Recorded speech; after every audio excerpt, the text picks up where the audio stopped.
It is that power corrupts, and absolute power corrupts absolutely. This is Aaron Russo, a filmmaker and former politician. To his left is Nicholas Rockefeller of the infamous Rockefeller banking and business dynasty. After maintaining a close friendship with Nicholas Rockefeller, Aaron eventually ended the relationship, appalled by what he had learned about the Rockefellers and their ambitions. I got a call one day from an attorney woman I knew, and she said, "Would you like to meet one of the Rockefellers?" I said, "Sure, I'd love to." And we became friends, and he began to divulge a lot of things to me.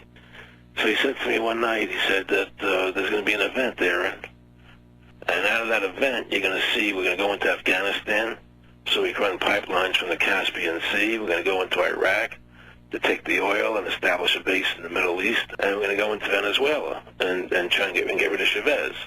And the first two they've accomplished. Chavez they didn't accomplish. And he said you're going to see guys going into caves looking for looking for people that they're never going to find.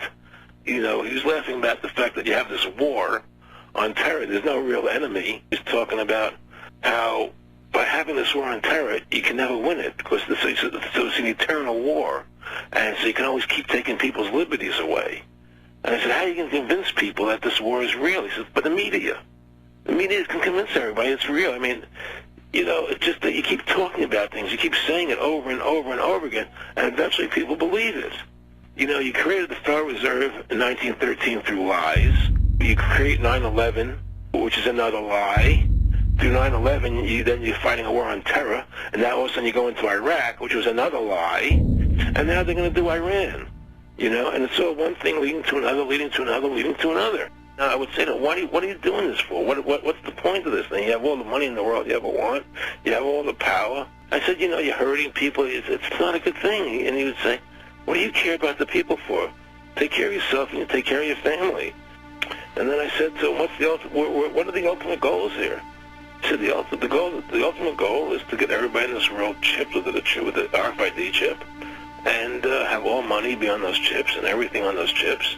And if anybody wants to protest what we do or violate what we want, we just turn off their chip. That's right, microchipped.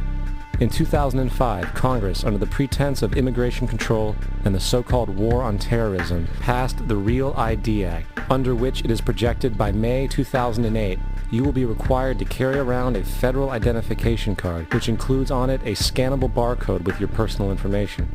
However, this barcode is only an intermediary step before the card is equipped with a VeriChip RFID tracking module, which will use radio frequencies to track your every move on the planet. If this sounds foreign to you, please note that the RFID tracking chip is already in all new American passports. And the final step is the implanted chip, which many people have already been manipulated into accepting under different pretenses. We have a Florida family who are really pioneers in a brave new world. They have volunteered to be the first ever to have microchip identification devices implanted into their bodies. After 9/11, I was really concerned with the security of my family. I wouldn't mind having something planted permanently in my arm that would identify me.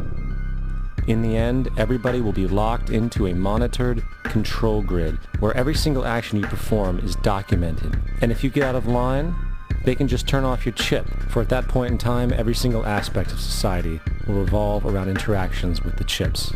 This is the picture that is painted for the future if you open your eyes to see it. A centralized one-world economy where everyone's moves and everyone's transactions are tracked and monitored, all rights removed. The most incredible aspect of all. These totalitarian elements will not be forced upon the people. The people will demand them. For the social manipulation of society through the generation of fear and division has completely detached humans from their sense of power and reality. A process which has been going on for centuries, if not millennia. Religion, patriotism, race, wealth, class, and every other form of arbitrary, separatist identification and thus conceit has served to create a controlled population, utterly malleable in the hands of the few.